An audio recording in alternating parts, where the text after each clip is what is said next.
बेचबी ना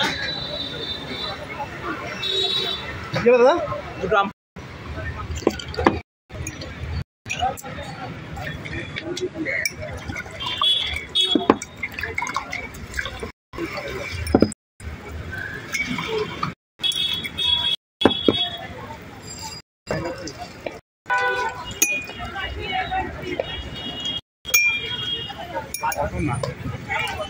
ঢিলাও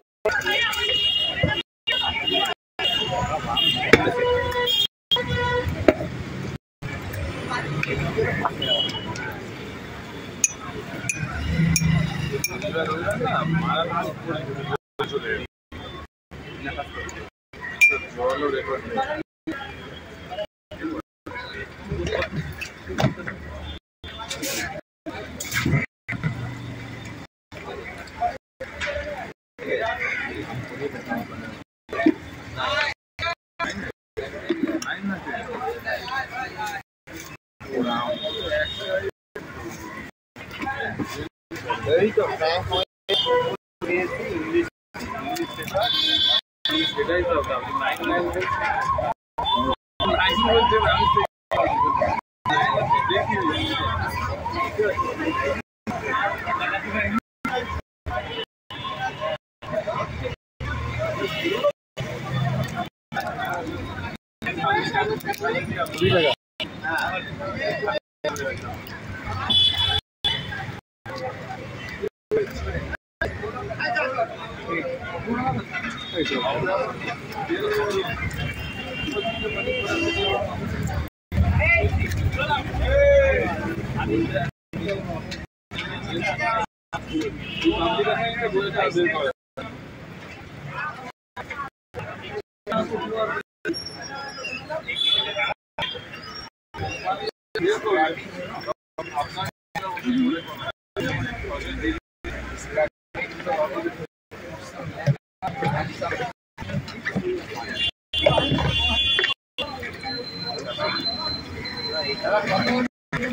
ভালো মন্দ জানি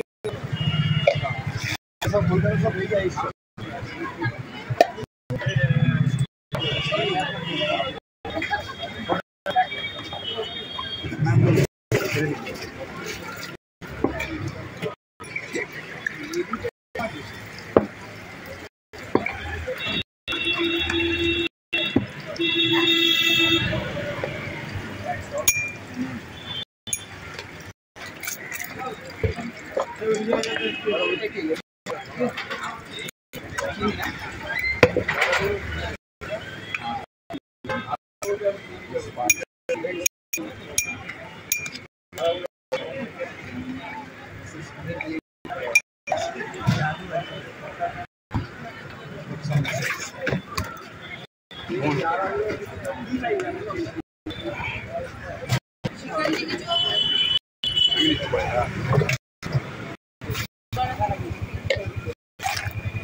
না খুচরো নেই পুরো 100 100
welcome to my channel, welcome to another blog. তো আজকে চলে এসেছি কলেজ। তো এখন কি হচ্ছে, এখন গরমের দিন, আমরা অনেকে চাইছি একটু ঠান্ডা ঠান্ডা জিনিস খেতে। তো সেই কারণেই আমি চলে এসেছিলাম আজকে কলেজ স্ট্রিটে। দেখতে পাচ্ছ এটা হচ্ছে কলেজ মোড়। এই জায়গাটা, এখানে কিন্তু বই চত্বর, এখানে বই পাওয়া যায় এই জায়গাটা। আর এখানে অনেক শরবতের দোকান আছে। সামনে দেখো একে ডিপোর্ট সামথিং আছে। আর দোকানটা হচ্ছে সবাই অনেকে দেখাচ্ছে দাদার দোকানটা। তো আমি দেখিয়ে দিচ্ছি আইডিয়াল বুক স্টল, তার পাশেই কিন্তু দাদার দোকান বসে। সো গাইস দেখতে পাচ্ছি এই জায়গাটা কিন্তু দাদার দোকানটা বসে। আর এখানকার আমপানা খুবই ফেমাস। তো এই জায়গাটা দেখতে পাচ্ছ, এইখানটা কিন্তু নেই কিন্তু দাদা বসে। তো একবার জিজ্ঞেস করে নেবো দাদাকে যে টাইমিংটা কটা বসে আর কত কি দাম, সেটাও জেনে নেবো। তো দাদা, তোমার নাম জেনে নেবো। আমার নাম ভনক শ্যাম। আচ্ছা, তুমি কটা থেকে বসো এখানে? সকাল 9টা থেকে রাত 9টা পর্যন্ত। মানে স্টার্টিং হয় 10টা 10:30 থেকে। দাম রেখেছো তুমি এখানে? আমপোড়া 20 টাকা দাম, লেবু জল 10 টাকা, লেবন 30 টাকা, পুদিনা 20 টাকা, আমপোড়া পুদিনা মিক্স, আর সোডা 30 টাকা, আর হচ্ছে পুদিনা সোডা 30 টাকা। আর তোমাকে এখানে ডেলি যাবে? হ্যাঁ, ডেলি পাওয়া যায়। এখানে দেখতে পাচ্ছ এই জায়গাটা কিন্তু খুব সুন্দরভাবে দোকানটা এখানে রেখেছে দাদার এই জায়গাটা। তো সেখানে ভিজিট করো, আই হোপ তোমাদের ভালো লাগে। তো এরকম নতুন নতুন ব্লগ দেখতে হলে অবশ্যই লাইক শেয়ার সাবস্ক্রাইব করে রেখো। আর যারা নতুন আছো তারা সাবস্ক্রাইব করে বেল আইকন প্রেস করে রেখো। আর যারা ফেসবুক থেকে দেখছো তারা অবশ্যই বং ফুডি করো, এরকম নতুন নতুন ভিডিও আসতে থাকবে। Stay tune. চলো বাই।